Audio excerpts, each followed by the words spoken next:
안녕하세요. 축구 전문 기자 한준입니다. 안토니오 콘테 감독과 파비오 파라티치 디렉터의 부임 이후 토트넘 허스퍼가 이탈리아 세리에 A 출신 선수들로 전력 보강하고 있는데요. 오는 1월 이적 시장에도 이탈리아 세리에 A에서 선수가 올 거라는 소문이 있습니다.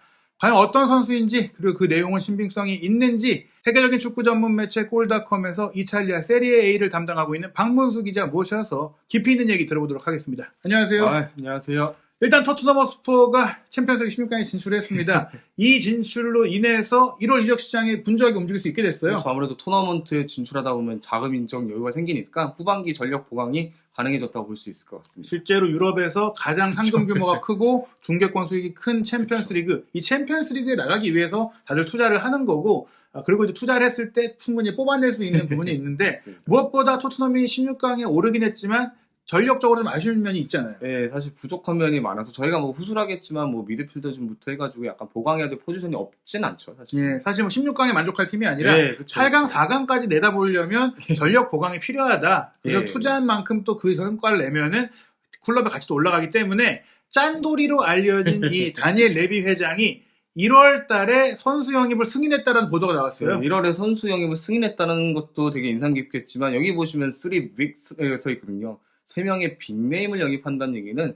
그냥 뭐 스펜스 선수처럼 약간 그런 개념이 아니라 즉시 전력감을 쓸 수 있는 선수를 영입했다는 것을 의미할 수 있거든요. 그래서 되게 어떻게 보면 상징적인 의미가 아닐까 싶습니다. 물론 토트넘 입장에서 빅네임이라고 해서 뭐 우리가 세계적인 선수들이 올 건 아니고 또 1월 달에는 그런 선수들이 옮기기도 쉽지 않은데 기대하는 건 이거예요. 지난 1월 이적 시장에 쿨루세프스키하고 벤탄쿠르가 와서 물론 그 선수들에 대해서 우려하는 것도 있었지만 결과적으로는 너무나 잘 써가지고 후반기 반전을 이뤘잖아요.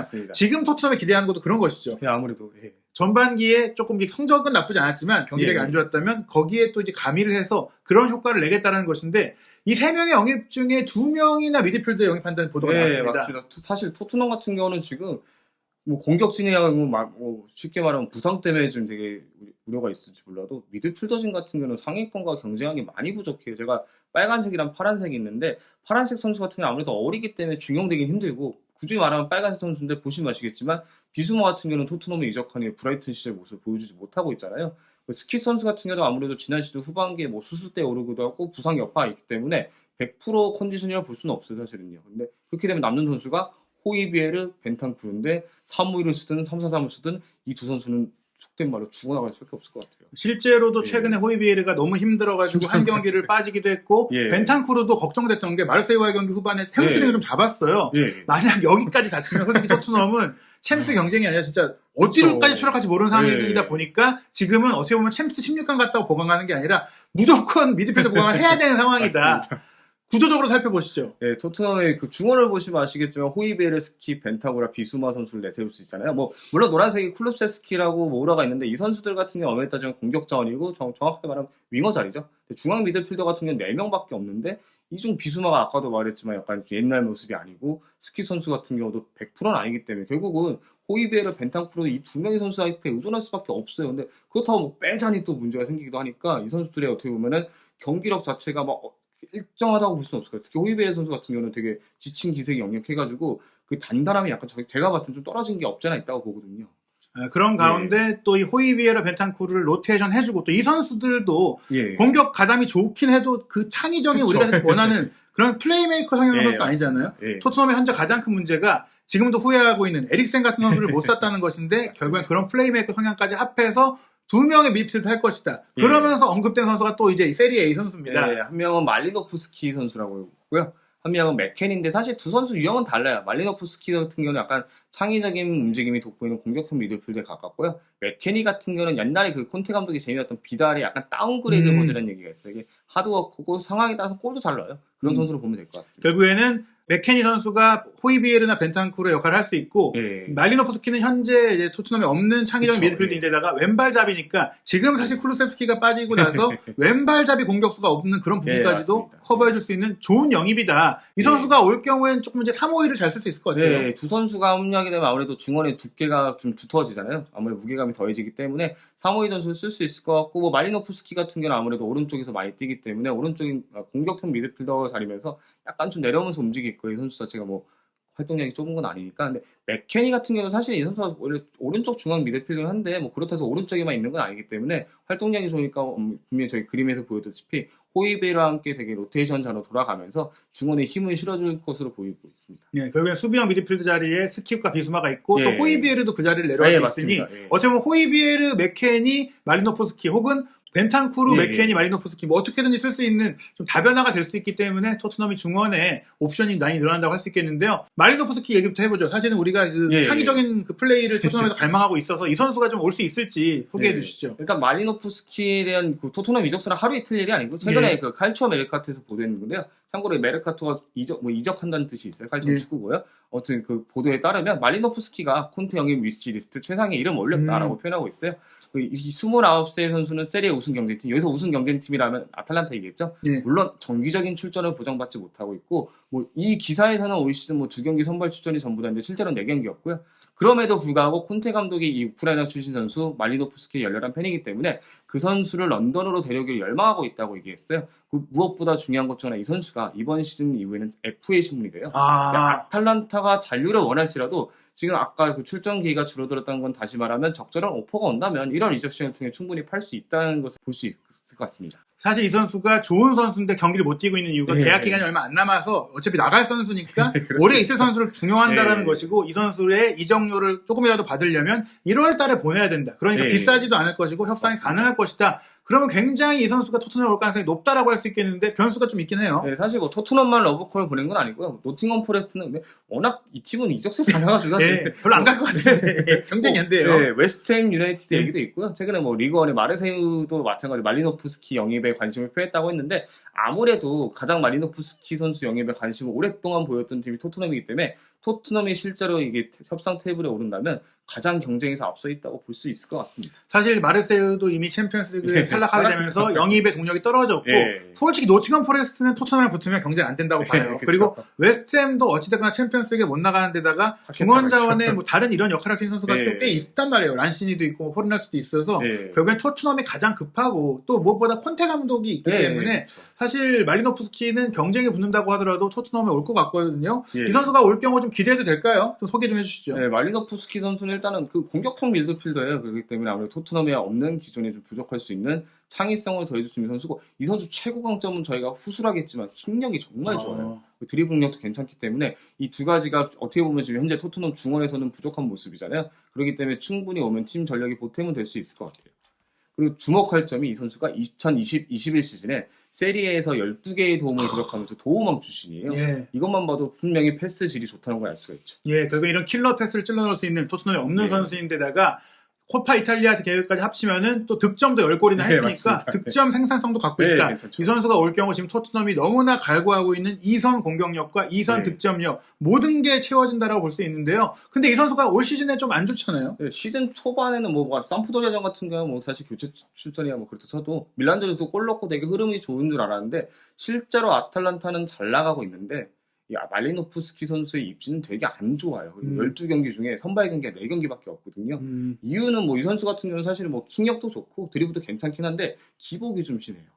기복이도 심하고 보시면 아시겠지만 여기저기 포메이션도 포지션도 왔다 갔다 하고 있고 무엇보다 다음 시즌 되면 뭐 나갈 수도 있는 선수이기 때문에 어떻게 보면 가스페리니 감독 입장에서는 기복도 심한데 어차피 팀에서 나갈 수도 있는 선수니까 많이 중용하지 못했다고 볼 수 있을 것 같아요. 네, 시즌 초반만 하더라도 재계약의 여지가 그렇죠. 있었을 것 같아서 출전시킨 것 같은데 네. 결과적으로는 사실 제가 봤을 때는 뭐 삼스토리아전도 짧은 시간 동안 네, 어시스트 짧은 만들어냈고 시간에, 네. 또 선발 출전했던 밀란전도 골을 넣은 거 보니까 기량의 문제보다는 계약의 문제 때문에 조금 올 시즌은 폼이 떨어지지 않았을까 싶긴 합니다. 이 선수의 강점을 살펴봐도 토트넘에 딱 필요한 겁니다. 키패스 잘하죠. 드리블 좋죠.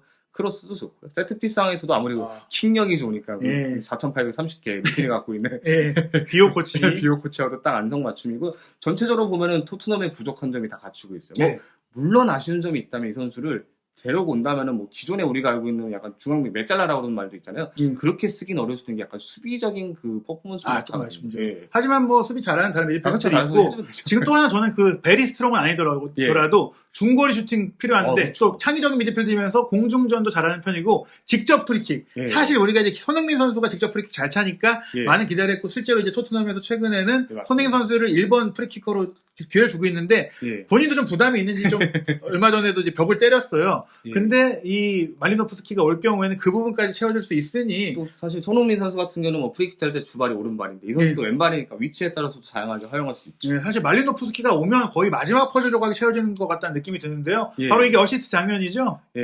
삼프도리아전이죠. 교체 투입 때가도 어시스트한 건데 보시면 아시겠지만 중앙에서 오른쪽에서 침투하고 있는 선수를 딱 찔러주고요. 밀란전 같은 경우도 되게 인상적인 게 그 오른쪽에서 공을 받고 그 화면에서 보시면 아시겠지만 중앙에 있는 선수가 말리노프스키 선수예요. 이 선수가 왼발로 우리 세리에 최고의 골키퍼를 할 수 있는 매력을 뚫어버려요. 어찌됐거나 예. 이 말리노프스키가 갖고 있는 능력 올 시즌에도 충분히 보여줬기 때문에 만약 토트넘에 온다면 정말 좋을 것 같고 말씀하신 호이비에르와 벤탄쿠르 커버 맥켄인데 이 선수도 사실은 지난 시즌부터 얘기 많았던 선수잖아요. 예, 이 선수 같은 경우도 뭐 파라티 단에 될 것 같기 때문에 분명 연도 있어요. 근데 사실은 뭐 이 맥케니 같은 경우는 유벤투스 내에서는 뭐 입지가 뭐 아까 말리노프스키처럼 불안하다 볼 수는 없는데 이상할 만큼 되게 이적 소리 많이 나오고 있거든요. 지금 뭐 알레그리 감독 체제에서 뭐 어떻게 유지될지 모르겠지만 뭐 조르주뉴가 온다는 얘기도 있고 조르주뉴 같은 선수가 오게 되면 또 다른 유형인 맥케니가 나간다는 얘기도 되게 그 팀 자체가 복잡해요. 그리고 사실은 뭐 유벤투스가 뭐 맥케니가 중용될 수 있는 이유 중 하나가 그 유벤투스의 어떻게 보면 포고백이죠. 예. 포고바 선수가 현재 부상으로 전력 이탈한 상태이기 때문에 더 중용받는 것도 없지 않아 있기 때문에 이런 이적 시장을 통해 움직일 가능성도 있고요. 저희가 제가 다뤘던 매체는 투토 메르카토인데 이 투토 같은 경우는 그 토리노 지역이에요. 유벤투스 지역이죠.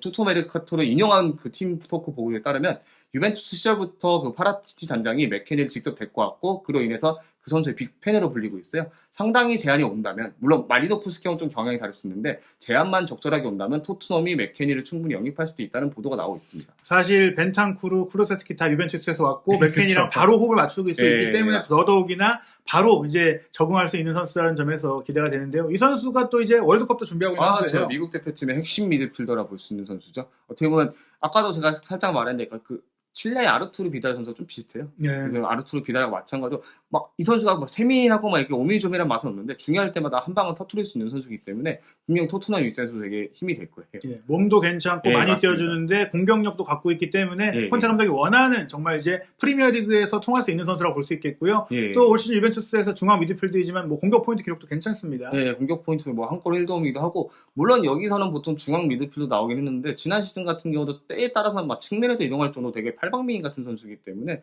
분명 아까도 말씀드렸지만 토트넘 전력에는 굉장히 힘을 줄 수 있는 자원으로 볼 수 있죠.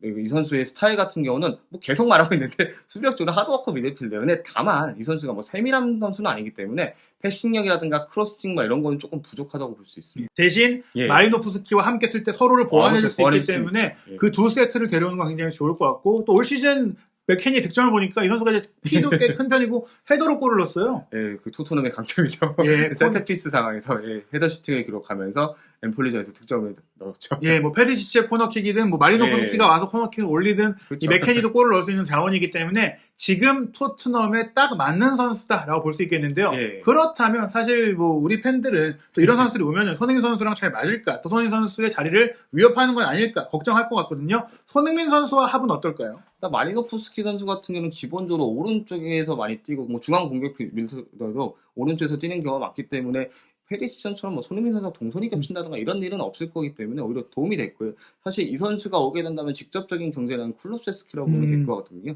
그렇기 때문에 어떻게 보면은 그 반대편에서 지금 사실 쿨루세스키 선수가 나간 다음에 토트넘이 오른쪽에 힘을 잃으면서 왼쪽에 있는 손흥민 선수가 약간 좀 없지 않아 가부가 걸린 게 좀 있잖아요. 그런 면을 고려했을 때는 분명히 도움이 될 것 같고요. 맥케니 같은 선수야 사실 어느 팀에 가든 다 도움이 될 거예요. 워낙 하드워커니까 약간 세밀함이 부족할 수 있더라도 팀의 에너지를 심어줄 수 있는 선수이기 때문에 뭐 손흥민 선수는 물론이고 토트넘 입장에서도 되게 나쁘진 않을 거예요. 결국엔 둘 다 손흥민 선수의 부담을 덜어줄 수 있다. 마리노프스키 선수가 올 경우에는 반대편에 이제 수비가 몰리면 손흥민 선수에게 공간이 그쵸. 나올 수 예, 있고 맞습니다. 또 손흥민 선수가 이전에는 수비 가담도 많이 했어야 되는데 맥케니 선수가 그 뒤에 있다면 그쵸. 수비 커버까지 해주니까 둘 다 올 경우에 손흥민 선수에게 도움이 될 것 같습니다. 예, 예. 과연 이 선수들이 올지에 대해서는 사실 협상을 지켜봐야 그쵸. 되고 또 아직 이적 시장이 열리려면 월드컵이라는 기간이 있어가지고 많은 변수들이 있지만 어찌됐거나 이제 월드컵 기간에는 협상이 이루어질 것 같고 또 예. 미리 움직여야 최대한 빨리 데려와야 예, 맞습니다. 토트넘도 이제 1월달에 바로 기용할 수 있기 때문에 조금 진전된 소식이 나온다면 저희가 또 박문수 기자와 함께 이탈리아의 내부에서 믿을만한 소식인지 계속해서 점검해 드리도록 하겠습니다.